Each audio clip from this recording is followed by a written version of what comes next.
బుల్లితెరపై hyper ఆది craze గురించి ప్రత్యేకంగా చెప్పాల్సిన పనిలేదు. జబర్దస్త్ షోతో హైపర్ ఆది మంచి గుర్తింపు దక్కించుకున్నాడు. ఈ షోలో తనదైన శైలిలో పంచులు వేస్తూ అతి తక్కువ కాలంలోనే ఫుల్ పాపులారిటీని సొంతం చేసుకున్నాడు. జబర్దస్త్ షోలో కంటెస్టెంట్ గా వచ్చిన ఆది తర్వాత టీం లీడర్ గా ఎదిగాడు. తన స్కిట్లను తానే రాసుకుంటూ అందరి దృష్టిని ఆకర్షించాడు. హైపర్ నే తన ఇంటి పేరుగా మార్చుకున్న ఆది తనదైన పంచ్ డైలాగులతో రెచ్చిపోతూ ఉంటాడు. జబర్దస్త్ తో పాటు డి, శ్రీదేవి డ్రామా కంపెనీ వంటి ప్రముఖ షోల్లో ఆది సందడి చేస్తుంటాడు. అయితే ఇదే సమయంలో మనోడిపై తీవ్ర విమర్శలు కూడా వస్తూ ఉంటాయి. తన స్కిట్స్ లో అమ్మాయిలను చులకనగా చూపించడం, వారిపై డబుల్ మీనింగ్ డైలాగులు వాడడం వంటివి చేస్తుంటాడు.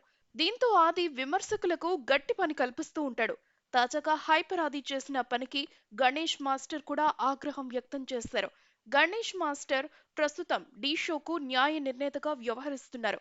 దీనిలో భాగంగానే చిరంజీవి అల్లుడా మజాకా చిత్రంలోని అత్తో అత్తమ్మ కూతురో అనే సాంగ్ కి డాన్సర్లు పర్ఫామ్ చేశారు. అయితే ఈ సాంగ్ లో తల్లి వయసున్న ఆమెతో అసభ్యకరంగా డాన్స్ వేయించడంపై గణేష్ మాస్టర్ అభ్యంతరం వ్యక్తం చేశారు. దీనిపై ఆయన మాట్లాడుతూ యాపిల్ పెట్టుకుని డాన్స్ చేయండి, కానీ మార్చుకోవడం ఎందుకు? మన ఇంట్లో కూడా మదర్స్ ఉన్నారు కదా, ఎంత అసభ్యంగా ఉంటుంది. ఇది డాన్స్ షో, జోక్ కాదు. ఇంకొకసారి ఇలాంటి పర్ఫార్మెన్స్ ఇస్తే అసలు మార్కులే ఇవ్వను అంటూ సదరు డాన్స్ మాస్టర్ కు వార్నింగ్ ఇస్తారు. అయితే దీనిపై హైపర్ ఆది కామెడీ చేయడంతో గణేష్ మాస్టర్ అసహనం వ్యక్తం చేశారు. హైపర్ ఆది ఫన్నీగా గణేష్ మాస్టర్ ని ఇమిటేట్ చేశారు. దీంతో హైపర్ ఆదిపై గణేష్ మాస్టర్ చాలా సీరియస్ అయ్యారు. నేను చెప్పింది రైటా రాంగా అని హైపర్ ఆదిని గణేష్ మాస్టర్ ప్రశ్నించారు. యాపిల్ సీక్వెన్స్ మాత్రం తప్పని హైపర్ ఆది ఒప్పుకున్నారు.